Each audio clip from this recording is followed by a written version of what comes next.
Everyone, I'm Yvette Lloyd, host of Life Her podcast. We have an amazing guest with us, Steve Gallegos, and he is a U.S. Marine veteran, award winning speaker, and a transformational storyteller who teaches people how to break free from limiting beliefs and taking control of their lives.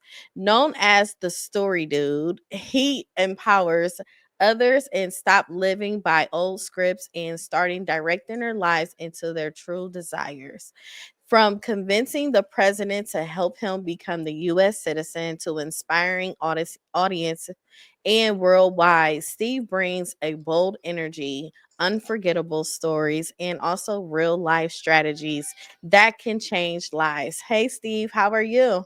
I am outstanding, Yvette. And you? How are you in Akron? Beautiful Akron. I am doing great myself. Thank you for asking. Yay, yay, yay. Listen, I'm so excited that you would even consider having me on your beautiful show that is so popular and so well produced. But I've got a question for you. I know you're here to interview me, but I got a question for you. I say, you are the first podcast host that I've dealt with over the years that has her own day, Yvette Lloyd Day. Oh my goodness. So my question is, when are we going to make this a federal holiday so we can all celebrate it? Oh my gosh, I never even thought of that, Steve. Yeah.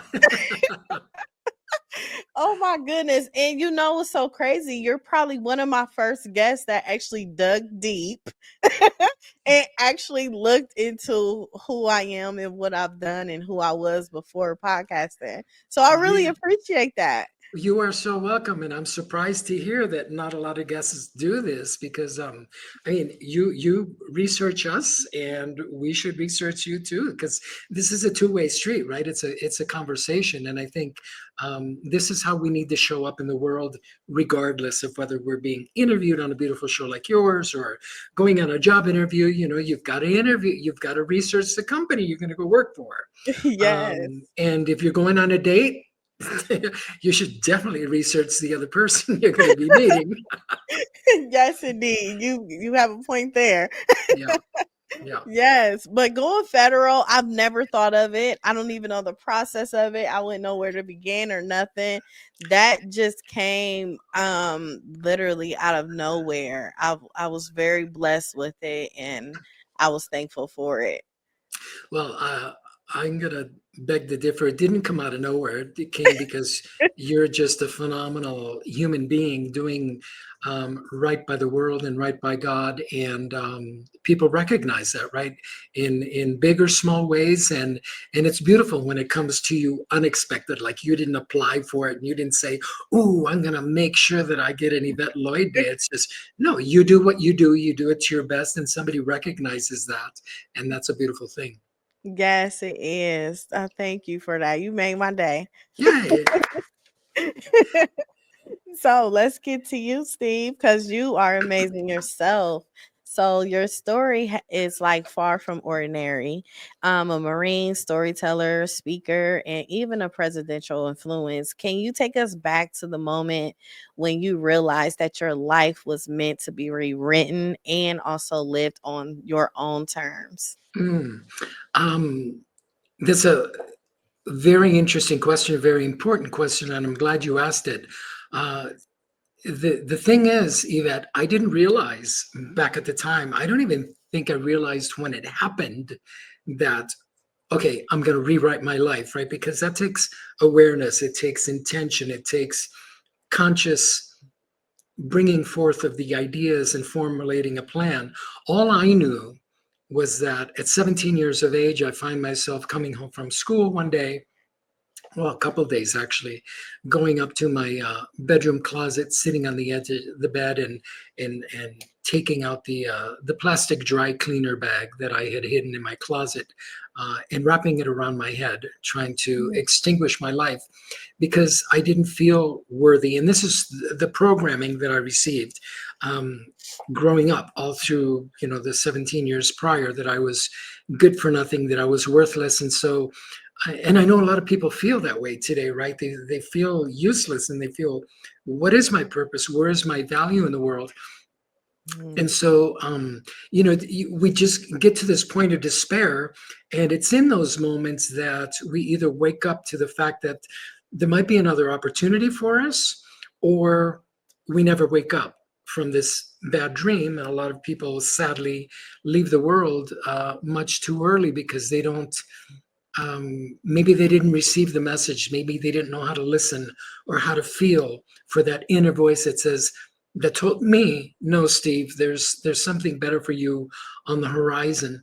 So what I did, Yvette, was I ended up taking my life, but running away. I took control of my life, if you will, and I ran away to join the Marine Corps at 17 years old, against my parents' wishes. But once I brought the Marine recruiter home to have my mom sign the paper, there was not very much that she could do because I wanted it, they wanted me, and so that's what it was. And it was in the Marine Corps boot camp, much Mhm. like you being presented with Yvette Lloyd Day. You didn't seek it, you didn't ask for it, you didn't apply for it, you didn't pay for it, you just did your thing. Well, I ended up doing my thing that I didn't know existed. There happened to be three other recruits in my class that were primarily Spanish speaking. And Spanish was my first language, and it still is. And they were having trouble with the academic portion of Marine Corps training. Most people think as a Marine, all you got to do is learn to shoot and take people out and yay, Yeah. you're a Marine. No, there's a lot of intelligence, there's a lot of information, a lot of academics that goes along with it. But they were struggling, and so I took them under my wing. I became their quasi mentor. And at night, when everybody else went to sleep, the four of us would go and sit on the cold, damp, musty shower floors in Paris Island, South Carolina. Right, the heat and the humidity and the bugs and all that stuff. Well, we would sit there, and I would translate our day's training materials from English to Spanish. We would have a discussion until I knew that they captured the material, and that we did that for several weeks. And then one of the nights that we were engaged in this, all of a sudden we're in the middle of our study session, and we hear this screams and yelling and swearing. And it happened to be the drill instructor, the on-duty drill instructor, at about 2:30 in the morning. He comes rushing into the shower because he had heard voices coming from the Oh, shower. So I asked you, Yvette, what possibly could voices from a shower at 2:30 in the morning, right? A bunch of 17-year-olds be up to, right? Clearly he right. thought you guys are up to no good and I'm going to catch you and take you down and get you out of my Marine Corps. Well, he found us sitting there with our notebooks, and after I put my heart back in my chest and stood up and explained what we were doing, he just looked at us in disbelief and said, okay, carry on. Well, fast forward to the end of boot camp training, 13 weeks later, I graduate the honor man, which is the equivalent of valedictorian, and I'm awarded my first rank to private first class. I'm awarded my duty station. I'm awarded the beautiful Marine dress blue uniform, right? Mhm. As a reward for what I did, taking my eyes off myself, putting it onto other people and helping them achieve their dreams. And this led me to my first big lesson in the world. It became my philosophy and my driving foundation is that I achieve my dreams, helping others achieve theirs. And that's really what I've done all throughout my life. But again, it came to that moment where I found I am worthy. I'm worth something. I'm valuable. I have skills. I have something to give to the world, right? By giving these guys training and mentoring. Um, I didn't realize it at the time that, ooh, this is the turning point in my life, right? Because I wasn't in that mindset. All I knew is I did good by doing good for others, and I got rewarded as a result, much like you did.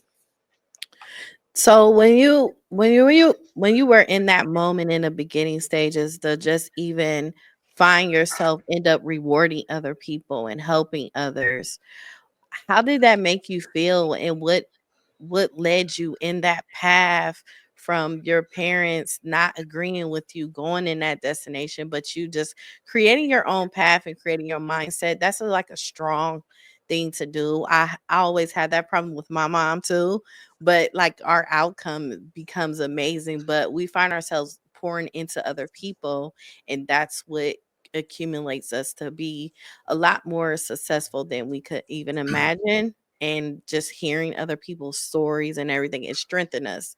Right. So, what actually led you into that to make you know that this is your purpose and this is exactly what you wanted to do? Again, great question. Thank you. At the time, I didn't know, right? It was just, I did this and look at my reward. So at some point, you become, like the Pavlov dog, Pavlov's dog, Professor Pavlov, where they would ring the bell and the dogs would begin to salivate because they knew that the bell ringing meant a reward. And Mm, so, kind of like that, I knew that, ooh, doing good for others, I will be rewarded. And so you just start doing good for others yeah, intentionally, not necessarily to seek a reward, because I didn't look around and say, come on, world, universe, boss, employee, give me a reward for what I just did. No, right. you just go out and do good in the world, and the world brings you goodness. It brings you blessings and it brings you joy. And then, we wake up one day and we look around and we go, wow, look at this beautiful home, my health, the cars, my wife, the life that I have. This is just so amazing. You couldn't have crafted it any better, right? If you did it intentionally, I would have made so many mistakes. And I've noticed that throughout my life, as I've gone through various careers, from the Marine Corps to becoming a police officer to becoming a board certified trial lawyer, singer songwriter, recording artist, considered for a Grammy Award in the year 2000, published author, published commercial photographer, all of these things, I've noticed along the way that whenever I did things to gain notoriety or gain respect or gain love, complete failure, right? The projects wouldn't work. They would sink. Something would come along and just implode whatever it is I was doing. And so one thing I did learn was that the good that we do in the world, we shouldn't necessarily announce it. We don't go on social media and say, hey, I just fed 3 homeless people today. Woohoo, look at me. It's not what that's about, right? That's not the reward that we're looking for. The reward that we're looking for is when the universe smiles upon us, when God smiles upon us and says, thank you. And here is your reward. Yeah. That is so true. You kind of like just enlighten me because of due to like different things that I've done. It's like you are like a reflection of me at that moment of you saying that, because it's like sometimes it's different when you hearing it from someone else compared to you actually saying it, and like the reward is so rewarding for you because you've passionately done it and God led you to do it. And sometimes it's hard for people to understand what God is doing for you. Just long as you understand it, you just keep going and doing his work.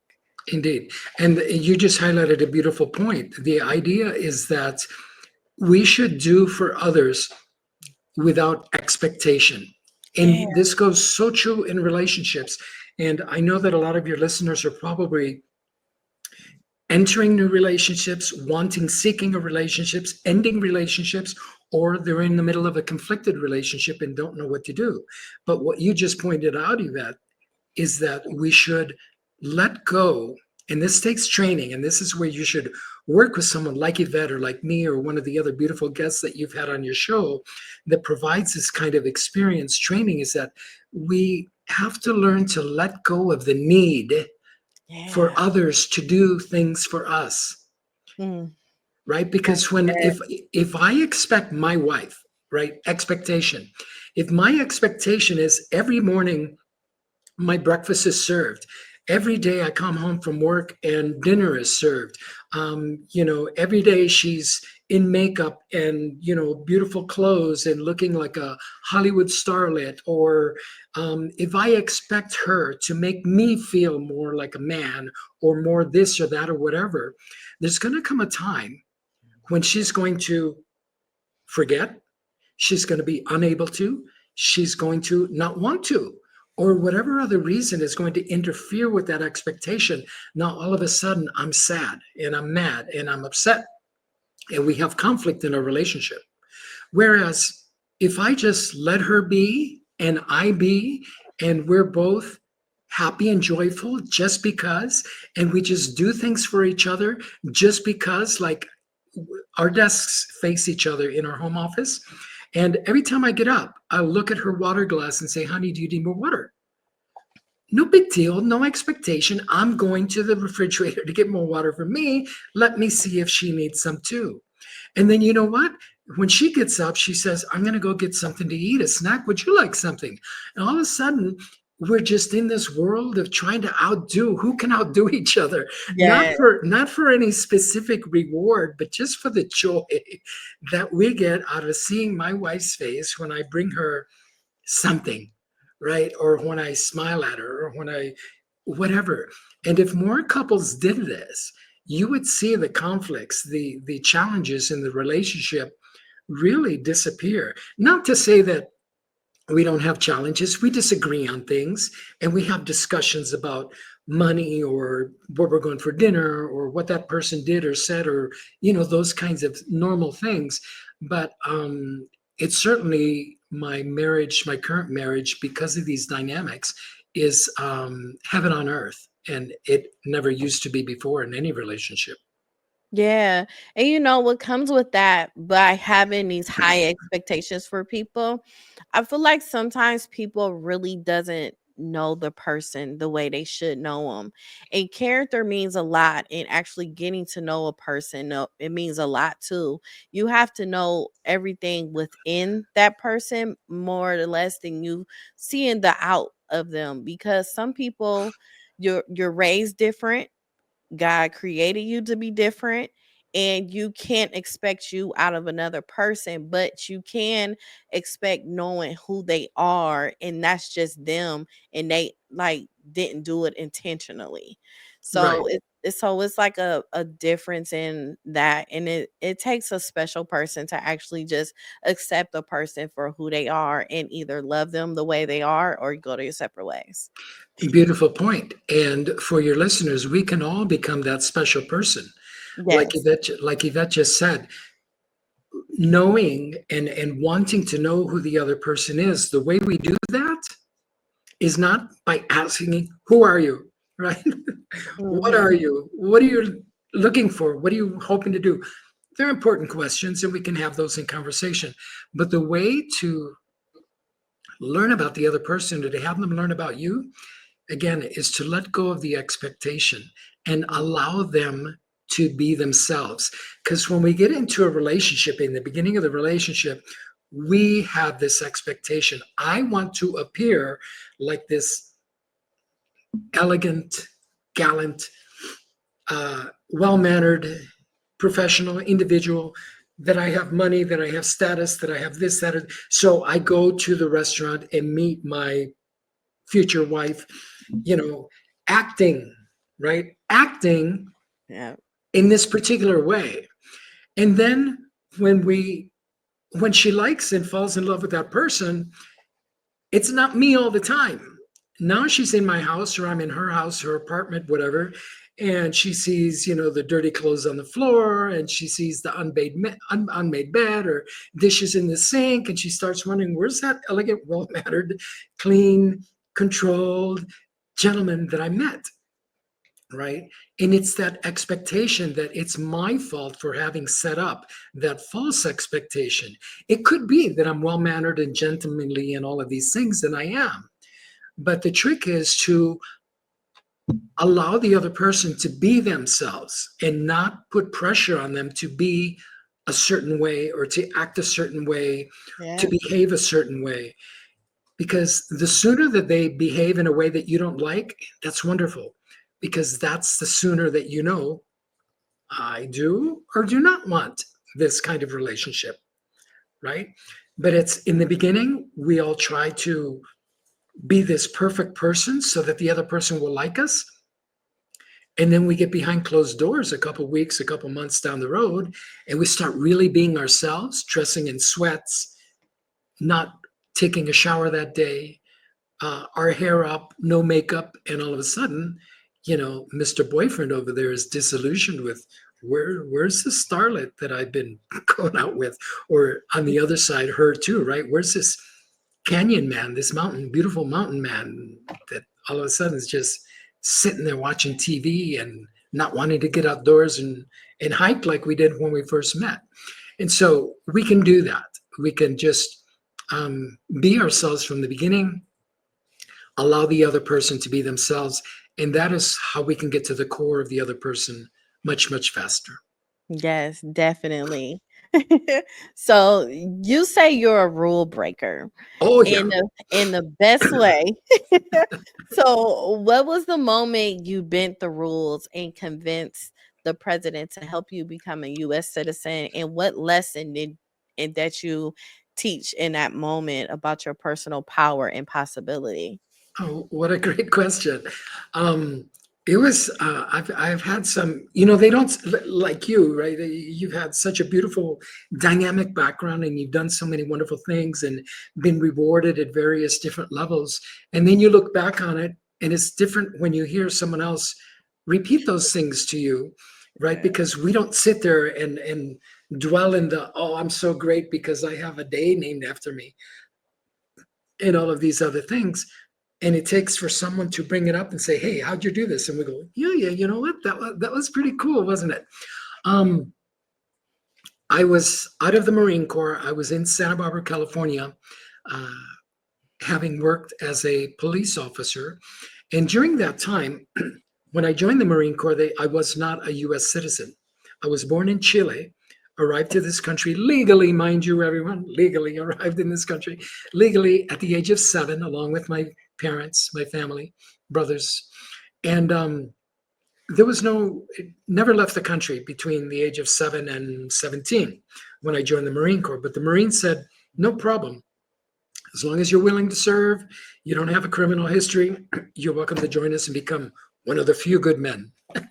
So, but you'll become a citizen. You'll get your citizenship. In other words, it'll be a pathway to getting your citizenship granted.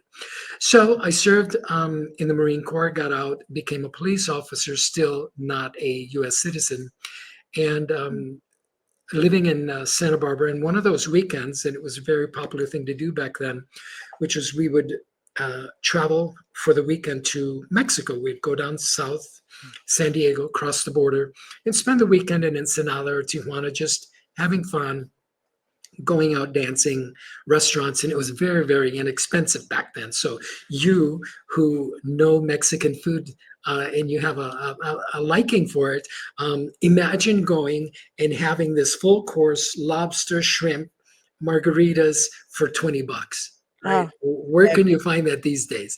And so we would go and do that. Well, on one of those trips coming back across the border, the Border Patrol agent asked me a very specific question. And previous occasions, they would ask, what country are you a resident of? Or are you a resident of the United States? Yes. Here's my ID. Bam, go on your way. This time they asked me, where were you born? And I said, I was born in Chile. And they said, well, let's see your credentials. I showed them my credentials and it wasn't satisfactory. And I said, wait, I'm a police officer. I'm one of you guys. Fortunately, I didn't have my gun. I might have ended up in jail, but I had left that at home. But they sent me to the secondary inspection station.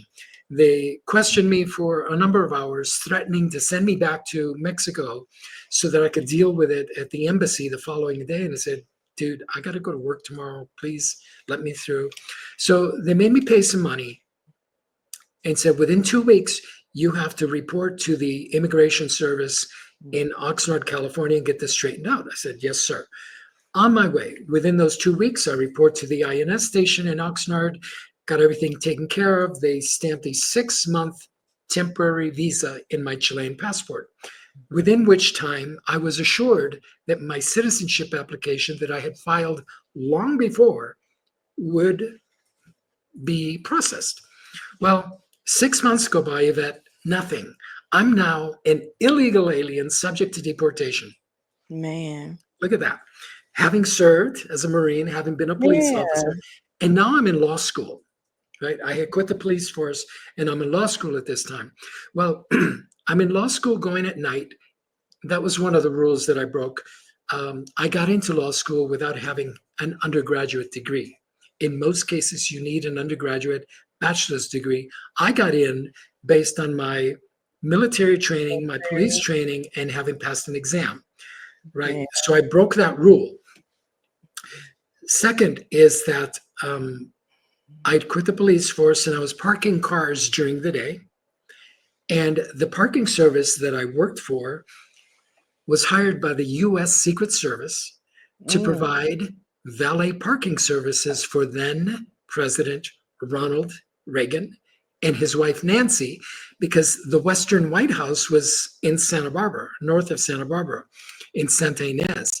And so that's where they would go spend their summer vacations. So Nancy was celebrating her birthday. They needed valet service and they hired our company. I was one of the ones investigated and chosen by the Secret Service, mind you, not being a citizen, to go right. and provide valet services. Well, there we are, dressed in cowboy outfits with a bandana and everything. And, we're just minding our own business. And Yvette, there's everybody who's anybody in politics back then. I mean, the Cheneys and Colin Powell. And just the names list is just amazing of the people whose cars we were opening doors for and stuff. During one of the breaks, Secret Service agent comes out and says, the president would like to know if you'd like to have your photo taken with him. I said, heck yes. And they said, follow me back to the house, but do not talk to the president. All right, just stand there. Well, the president comes out and he's all, tall and jovial. He looks like John Wayne, right? And he's just coming out and he's got a big smile on his face and he says hello. We all shake hands. And while we're waiting for the photographer to set up, he says, do you have any questions for me? And I just, boom, I don't know where it came from. I said, you know what, Mr. President, I have this issue. And I told him, Marine, police officer, have applied for citizenship. I'm now illegal, subject to deportation. I need help. Because I couldn't get any answers from the Immigration Service prior to that. And he said, okay, well, send me a letter. And when I get back to the White House, I'll look into it. I might have thought at that time, yeah, sure, Yeah, right. You don't have time. mumbo jumbo. Yeah, you're going to pay. Right. Well, I did, following that event, I wrote a beautiful letter. I've got, all my accommodations together and sent a stack of documents this thick to the White House. And lo and behold, about a month or two later, I get a call at work and they said, hey, phone for you. And I answer the phone and it's a gentleman who announces himself as the Deputy Commissioner of the Immigration Service, number 2 in charge of the Immigration and Service. And he said, President Reagan received your letter, has forwarded to me with instructions that we are supposed to get this processed and handled for you. So don't worry, you're not going to be deported and all these things. And so I said, yay, it was a great moment. And about a month later, I'm being sworn in as America's newest citizen. I'm being featured in the 4th of July parade in Santa Barbara, California. I'm back of this beautiful 56 Chevy with my Marine Corps uniform on, just waving to the crowd. Yay, me. All because I dared to open my mouth to who was then arguably the most powerful man in the world, right? Yeah. The President of the United States. And I asked him for help. Now, did it take courage? Yeah, but I wasn't thinking about it in those terms. I just saw a door opening and I thought, this is a good opportunity. And if more people would take that risk of being denied, right? Because that's the only thing that could happen. Yvette, could I do this? Can I come there? Could I be a part of this? Could I be a part of that? Can I be in your next book? All you can do is say no, right? Yeah, Yvette, can I be a part of your next book? definitely. Yvette, can I be a part of your next book? Look, I'm asking on air, ladies and gentlemen. I see her Definitely. shaking her head. She says, definitely. Yay, I got a deal. Wonderful. So that's really all we got to do. Don't be afraid of getting that no, because all it is no. And most often it means not now. Okay, so you boldly say you are not failure, but you Oh, are also not a success. What do you mean by that, and why is it such a transformative concept? I thank you for asking that. That is probably one of my favorite topics and questions to answer, and foundations for my training, the training that I've offered for years. Many people are either called or consider themselves a failure or a success. In fact, we live in a society where we grow up and say, if you ever want to amount to something, you're never going to be successful until you do this, or unless you do that, or if you don't stop doing Yeah. this, or, I'm sure I heard it in school, and I know Yvette, you heard it too. All the time. All the time. You're right. You're such a failure. You bring home B's or C's. You're such a failure. Well, why can't you be more like Johnny or Mary, who's getting A's? But Yes. then when you want to go Wow. jump off a bridge like Johnny or Mary, they say, why you got to be like Johnny or Mary? It's confusing as a kid, right? So we grow up with this idea that society has ingrained in us that I've got to be successful. And in order for me to be successful, I've got to steal, cheat, whatever, claw, screw someone else over, take advantage of someone else, because I got to be successful. And so we've grown up with this idea that we're chasing success. But let me ask you, Yvette, what is success? Failing. I'm sorry? Failing. Success is family? A failing. Like Failing. what I've learned when I fail at something, or something doesn't work out the way it's supposed to, Mhm. I realize that it's God transitioning me and elevating me to learn from that experience so I could be ready for the next level of success. Indeed.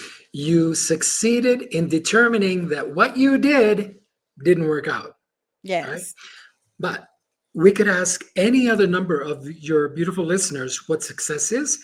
Some will give the same answer you did. Others will say, I don't know. Others will say, it's family, it's money, it's a house, it's a car, it's my dream job, it's having a fit body, it's having the perfect wife or husband, or it's my kids, it's raising my pets, whatever it is, right? There's just such a variety of things that we Yeah. identify as success that there's no standard for success. And so when you tell someone you need to grow up and be successful, it's like, what's the What's standard for that? that? Yeah, Yeah. exactly. So what I've learned is that, let me phrase it this way. Have you ever been in a car accident? Yes, I have. Okay. Did you walk away from that accident thinking, I'm such an accident? No. No, you didn't. Why? You were involved in an accident. Maybe you caused it. Maybe it was your contributed to it. Maybe you weren't paying attention. Maybe you were in a hurry. Maybe whatever the reason was, you were involved and engaged in an accident. An accident occurred. It's an event. But we don't walk away from that accident thinking, that's me. That's my identity. So why do we do that when we go for a job interview? Why do we do that when we accept the job and it doesn't work out and we get fired? Why do we do that when we try and write a book, or try to launch a company, or try to get that person, that man or woman, to go out with us and marry us and date us? Why do we consider ourselves failures when those events don't go the way that we Very anticipated, well. Yeah. right? And so this is where I learned success and failure are nothing more than opposite sides of the same coin, which identify the outcome Yes, that is so true. and identify the outcome of the events in your life. So I intended to come on this show on time, dressed, showered, clean, and everything, right? If something along the way happens to the car and I fail to make it on this show, well, my intention did not succeed. My intention was to get to the studio on time for this interview, but something interfered. My intention did not succeed. That doesn't make me a failure. It means that the event did not succeed. The event failed, right? Yeah. Now I can learn, like you've done, to use that failure as a teaching point, as a lesson, as a point of transition, as a point of transformation, as a point of knowing, okay, well, the next time I do this, I'm going to go down a different road. The next time I do this, I'm going to invite different people over for dinner. Next time I do this, I'm going to put the chicken in the oven at a lower temperature and not at 500 degrees, right? Whatever the case may be. So when you realize that you are neither a failure nor a success, oh my God, the possibilities open up, the world opens up, and the joy that you have for going out there and just adventuring and doing things and It's true. exploring. Yeah. And just let it go, let it fly. And if something doesn't work, that failed. Not me. I learned what doesn't work, and that's success. Yes, that is so true. So that kind of leads me into my next question is like so many people chase the external validation. How can we define the success internally instead of the being trapped by the outside labels of comparisons? Mm, another beautiful question. And the reason for that, Yvette, the reason for that awareness that you have is I blame Thomas Jefferson. We all know who Thomas Jefferson is. He's one of the authors of the Declaration of Independence. I blame him. Why? Because he says that we are all entitled to life, liberty, and the pursuit of happiness. What he's telling us there, and I'm a man, I study words. That's one of the things I do as a lawyer and a songwriter and as a writer. Words are so impactful to me, and I just look, right? They're critical to Yeah. everything that we do. So when someone says you have to pursue happiness, when someone says you have to pursue love, pursue success, what does that tell you? It means we don't have it. Mm-hmm. And how did I learn this? I told you my origin story as a kid wanting to commit suicide and all of these things. I also mentioned in passing that I was a singer-songwriter, recording artist. I learned as a kid, Yvette, that the one thing that I could do that brought joy and smiles to the faces of my family and teachers and everyone else was sing. I could sing like nobody's business. Wow. And so I learned, or I thought as a kid, that singing is how you get love in the world. And so I set my sights on becoming an international recording superstar like my idol back in the day, Julio Iglesias. And that's all I wanted to be growing up as a kid from the age of like 7 on to the age of 40. I pursued this career relentlessly. Mm. Why? It turns out, and I'll make this very short, it turns out that what I was looking for was the respect, admiration, what I thought was love from the external, from the audience, when they'd say, yay, and they'd Right. cheer and they'd clap and they go, woo, woo, more, more, more. I was elated. I was on cloud nine. I'm somebody. Yay, me. But when the applause died down, Yvette, I was back in despair. Yep. I was back in who am I? What am I? What's my purpose? The phone's not ringing. My agent's not calling. The opportunities, the offers are not coming in. I'm no longer relevant. My songs aren't being played on the radio. My CD's not being purchased, right? It was so tied to my identity that I was a singer. But the reason that I wanted to be a singer was not because I wanted to be an international superstar. In fact, I hated it. I hated the lack of privacy. I hated the inability to go to a favorite restaurant and just sit and have a meal without people, saying, can I have your autograph? Or would you, as a lawyer, they would say, hey, you're entertainment lawyer, and here, will you give this script to Steven Spielberg or deliver my demo tape to Sony Records and those kinds of things? I hated that. Mm. And it wasn't until I learned that what I was looking for, and to answer your question, what I was looking for was love externally, because I didn't know that I had it inside of me. And it wasn't until 2008 when I attended a success conference in Las Vegas where the speaker said, if you're looking for love, self-esteem, security, all these things, if you're looking for it, it means you don't have it. And if you don't have it, and here it comes the big question, Yvette, if you don't have love, how can you give any love away? That is so true. Oh my goodness. But it hit me in an instant. I don't know if you've ever been hit by a bolt of lightning, but But I felt like I was hit by a bolt of lightning that moment, that very moment. It had just all became clear. Everything I'd been seeking up until that point was all based on a false premise, a false narrative that if I do this, I'll get love. I'll feel Yeah. loved. I'll be loved. But no, the truth is, I have to love myself first before I can expect you to love me, or Yes. before I can expect the audience to love me, right? And if Yes. I and it goes back to the need and expectation that we talked about before. If I love myself, I don't need my wife or anybody else to say I'm awesome because I Yes. know I'm awesome. And Yes. if I'm awesome and I know I'm awesome without being braggadocious and walking around saying, "Hey, I'm awesome," and you're not, right? It's not about that. It's just about being awesome and being in joy and being in your element and being in your in your moment in every moment, Yes. right? You know what I'm saying, because that feeling just was up in you that I've Yes. got this, right? I own this. This is me, and this is great, regardless of who knows about it or who says anything, right? Yes. And you know what's so crazy is a lot of times people be held in captive from things that people have said to them when they were younger or during adulthood or just even a person who they in a relationship or their children. It just becomes so many things and then we start to wear all of those words. And Hmm. when we wear all of those words, that's when we often get labeled by our mistakes, our past, and even our titles.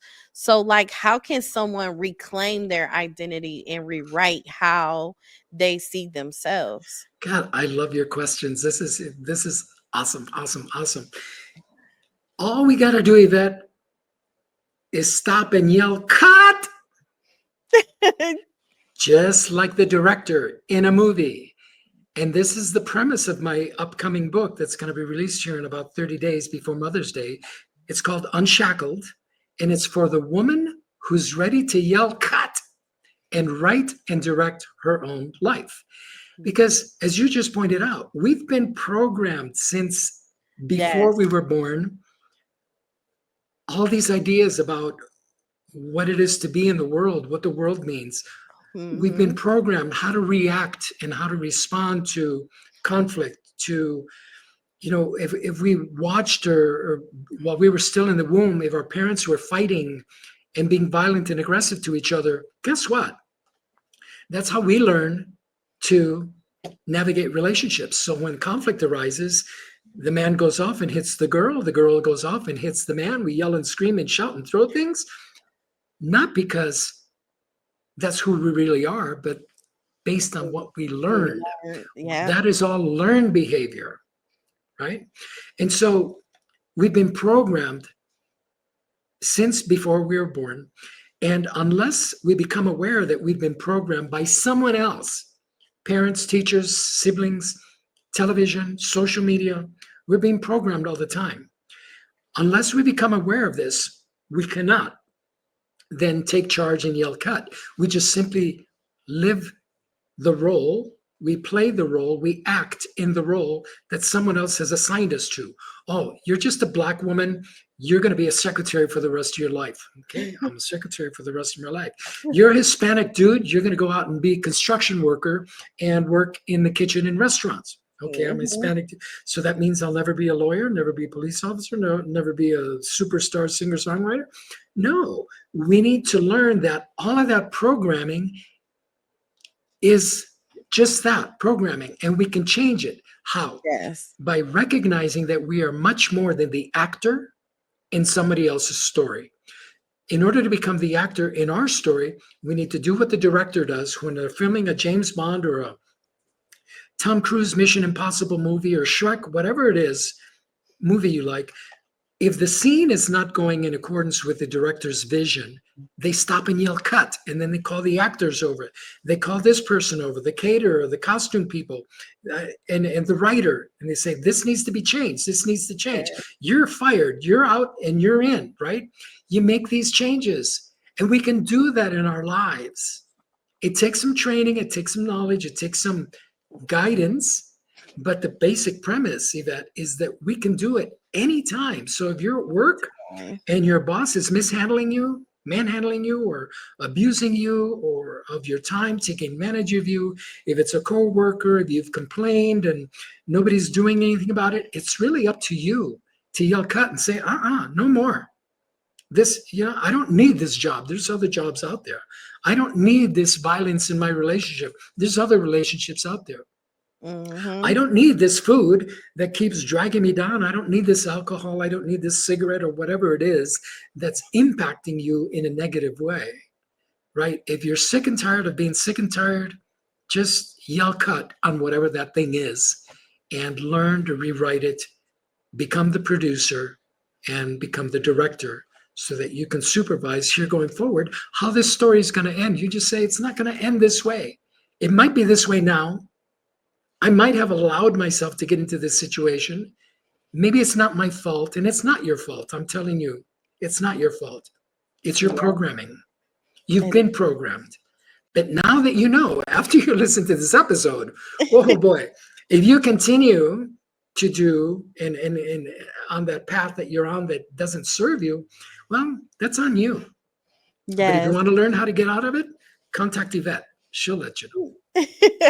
That is so true. You know what's so crazy, Steve? I literally recorded a podcast before our interview, and I was letting people know of how to walk in their own purpose instead of being led by other people that they see on social media. And it's so funny that you were saying, like, just as far as being a filmmaker and actor and actress. And I actually told them on this episode, they are walking around being actors and actress like they're in Hollywood. Exactly. Because I don't think people really realize it because they have normalized it so much. And if we really look at a lot of people, a lot of them are so programmed, they all are alike in so many ways. It's like a bunch of robots and they're just trying to find their way. And then Mhm. you have another percentage of people, maybe even 20%, that's actually walking in their path and their purpose and know who they are and the direction they need to go in for them to actually truly grow and live in a purpose and be themselves. And it's so difficult for people to do that. And my question to you is, what are top 3 scripts that people need to rewrite in their lives to create peace, fulfillment, and actually real happiness? Another great question. The top 3 scripts that people need to rewrite. I'm going to say, Yvette, that they differ. They really differ. And here's why. There's, I think it's 8 billion people on the planet. While the scripts are similar, everyone is on their own journey. Yes. And so I hesitate to say these are the top 3 scripts that you should change because it may not be the same for you. And then I don't want you to say, Steve doesn't know what he's talking about, right? Right. Um, it really depends. But what I want to encourage everyone to do is look at their lives and see what's working and what's not working, what's satisfactory and what isn't satisfactory. If you are constantly waking up in the morning and thinking, um, I don't have enough money. I God, I wish I could find a better job, but who's going to hire me? I'm black. I'm Latino. I'm too tall. I'm too skinny. I'm too heavy. I only have one leg. I only have one arm. I only have one eye. I speak with an accent. I don't have an undergraduate degree. I don't have a master's degree. I don't have a law degree. Right? All of these things that we don't have. If you constantly ask yourself or say to yourself, I don't have these things, then you're looking at a script of, I'm not deserving. Mm. Because, yeah, I want that job, but I don't have, right? You're telling yourself, I don't deserve it. Go for it anyway, right? Just like I did. I could have stopped at the door of the law school where it says you need a bachelor's degree. I had an associate's degree. I didn't want to go get a bachelor's degree. I didn't want to wait another 2 years. So I said, let me see what I can do. So I went in and I impressed the heck out of the board and submitted my past credentials and said, I have all of the training and education and experience that would make me an outstanding lawyer. And so the fact that I didn't do another 2 years in undergrad school is irrelevant, because Yeah. all I would have done is check into class, took a test, big deal. How does that make me a better lawyer, right? Or talking to the president, or doing any number of other things that I did. Um, Once we get into a role, I know that one of the scripts is I'm not uh, deserving of this because, and so we have this imposter syndrome, right? Yeah. I don't deserve to have a day named after me.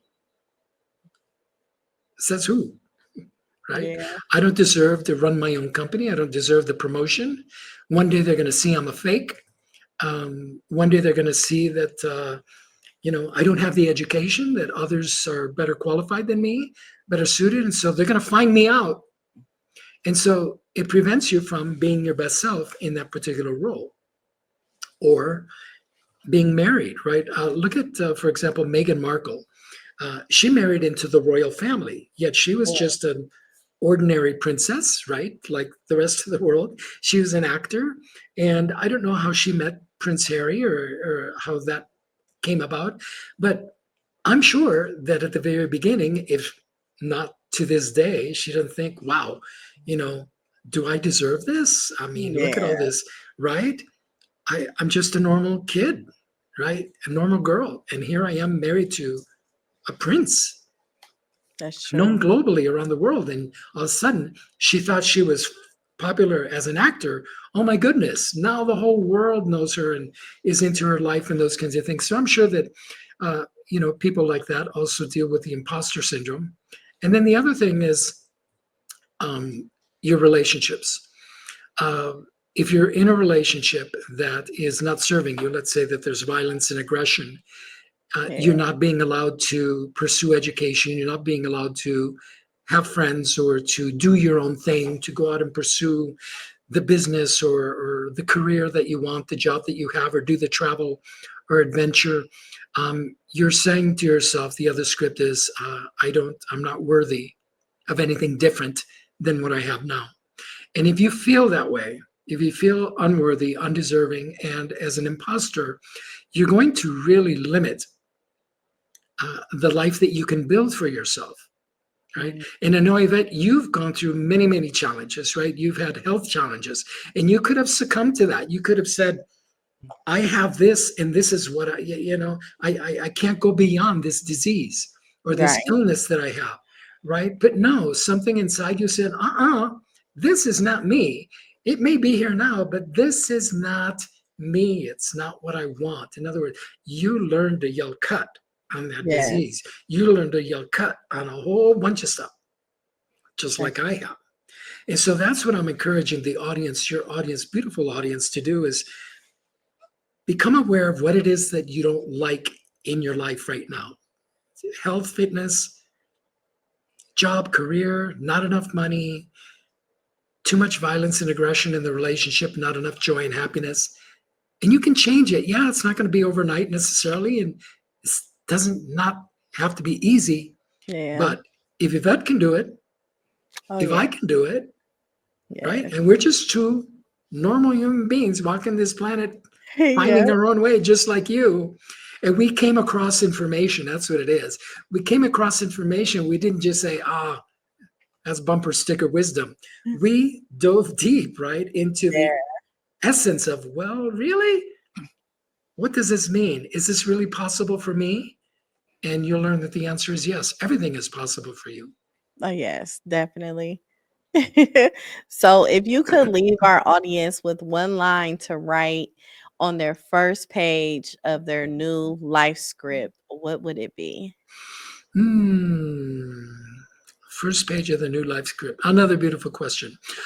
What I would recommend is one of my favorite sayings. It's my favorite because I wrote it. Is perfection is not the absence of imperfection. Mm, Perfection is the absence of judgment. that's true. Let me say it again.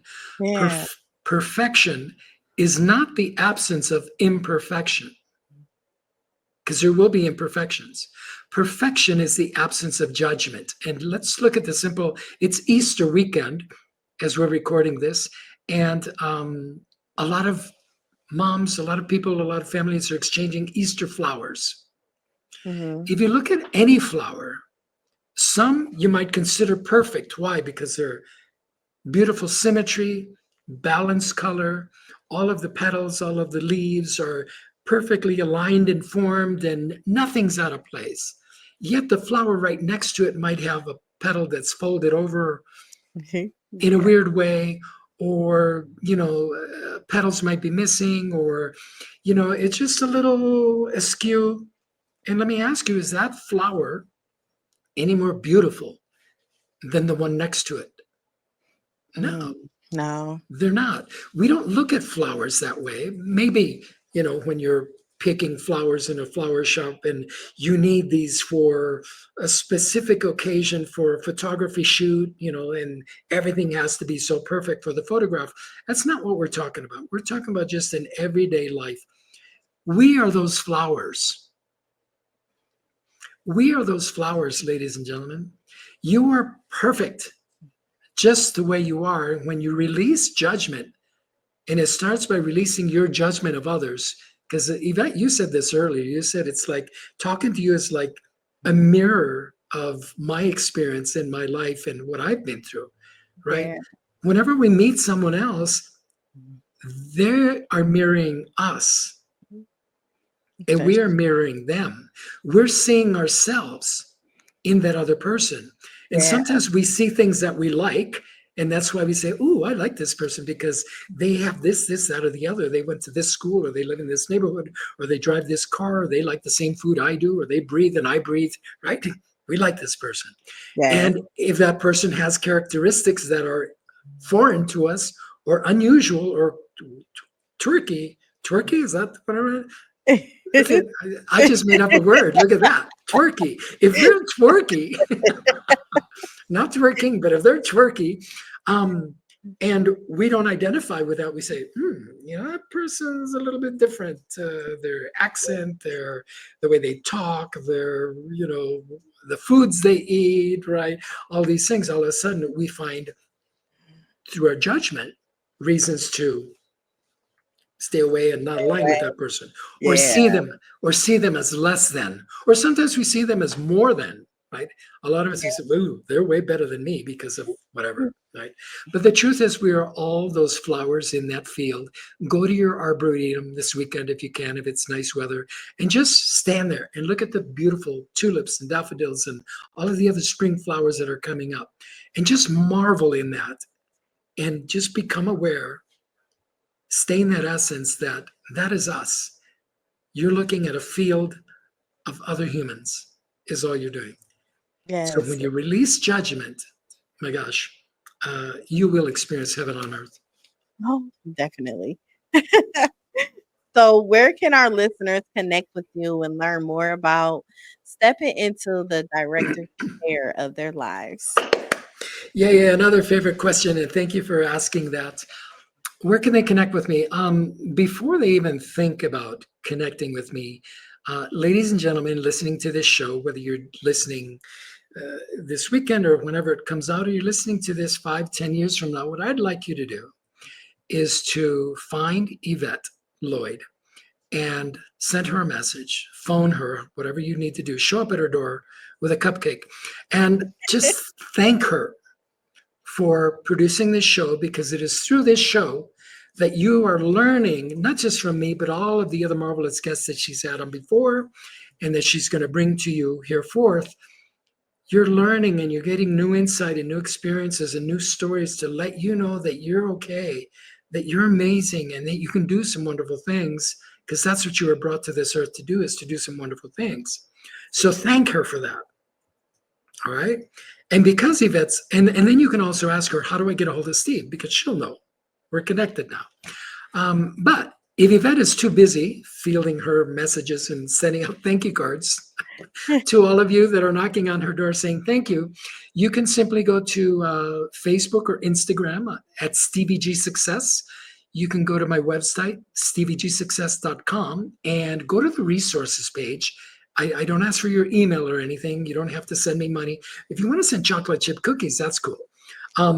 But I have audios on that resources page that you can listen to, much like the material that we've discussed today, that you can download and just listen for your own enjoyment and education and learning. And then if you want to connect further from there, let's do that. You can send me a message through my website, again, through Instagram and Facebook. And one of the other things I wanted to mention is when you reach out to Yvette and send her a thank you message, Yvette will get to choose two of you to receive a physical copy of my upcoming book, Unshackled, for women that are ready to yell cut and write and direct her life. She gets to choose two people.